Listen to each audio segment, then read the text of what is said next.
Penguin Random House Audio presents The Book of Jose, a memoir by Fat Joe and Shaheem Reed. Read for you by the author, Fat Joe.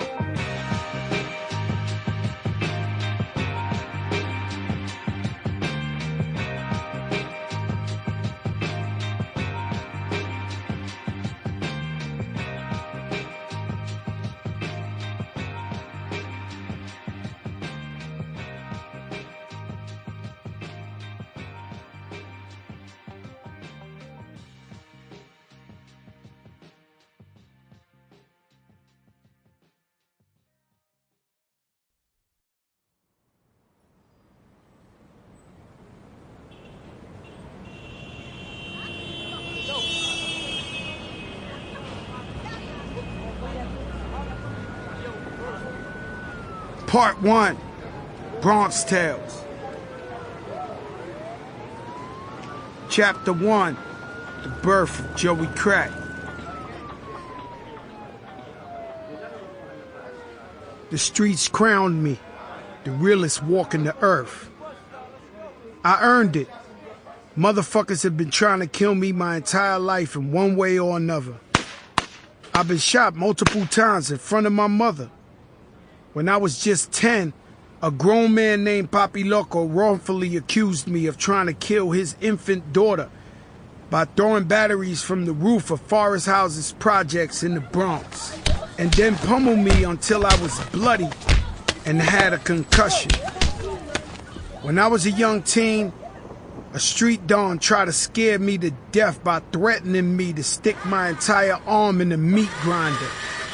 The police have done their best to beat me into oblivion. When that didn't work, crooked cops tried to frame me for murder so I could do life in prison. Through it all, though, I never folded. People said it was suicide when I went head-to-head with a gangster known for butchering adults and setting infants on fire.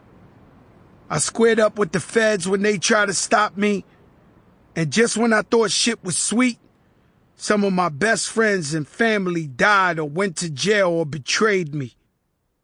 My name is Fat Joe, a.k.a. Joey Crack, a.k.a. Jopra, a.k.a. the Don Cartagena.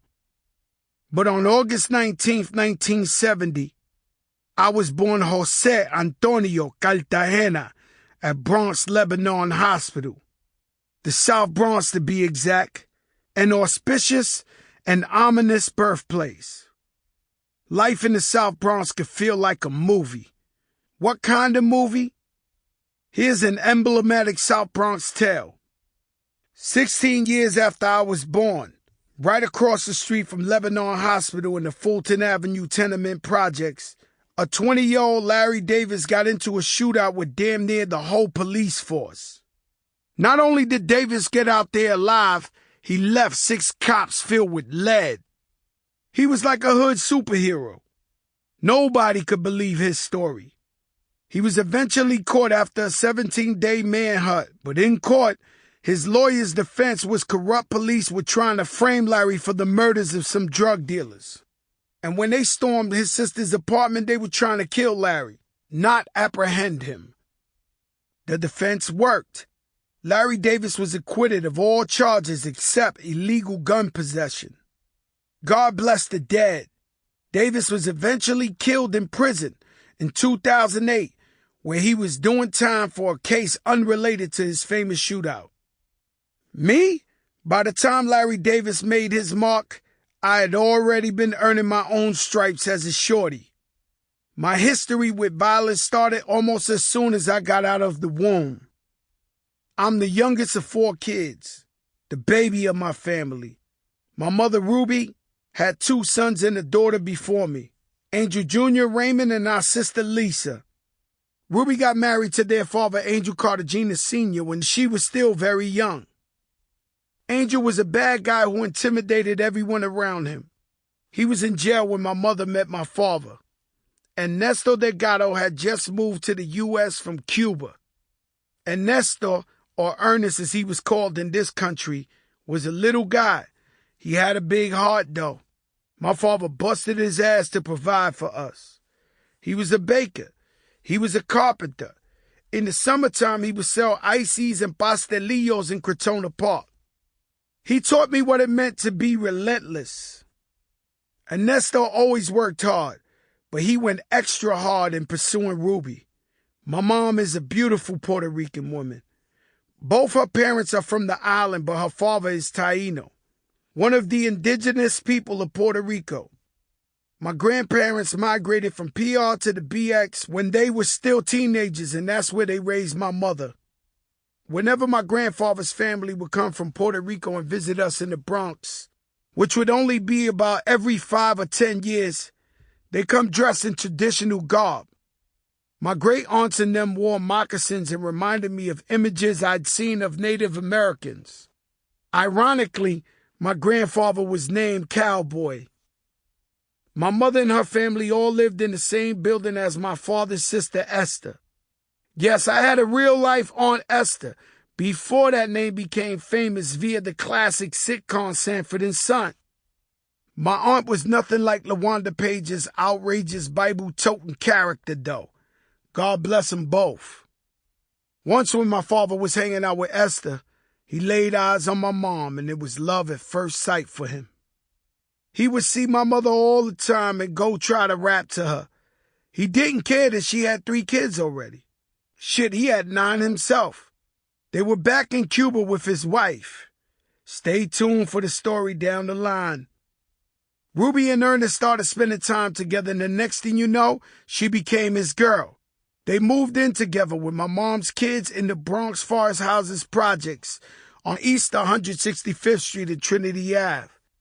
1000 Trinity to be exact. They lived in apartment 5E, which had 2 very small bedrooms and 1 bathroom. Soon after, Ruby got pregnant with me. All the time, Angel Sr. was in jail. My mother had moved on, but she was still married to my brothers and sisters' father. When I was born, I was given the name Joseph Cartagena because Mommy was still legally a Cartagena. She actually still is. My mom and Angel Sr. never officially got divorced.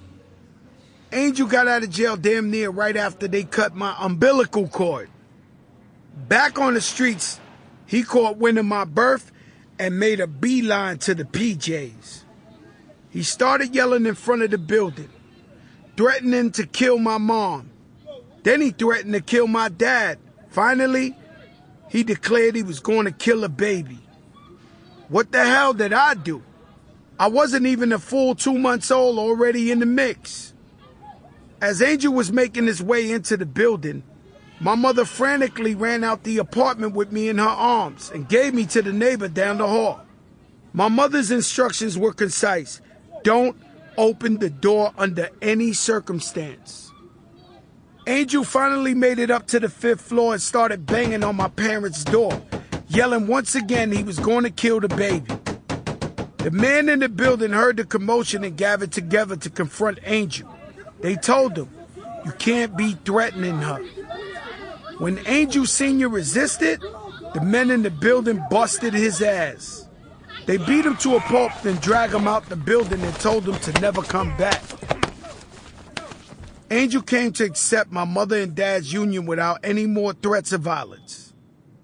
My mom is such a loving and forgiving person, she would let him see his children. Unfortunately for my brothers and sisters, he wasn't a real father. He never even gave them as much as a lollipop. He helped to make them biologically. You gotta be grateful for that. But that man wasn't a real factor in their lives. And he wasn't nothing to me. I didn't really know him like that.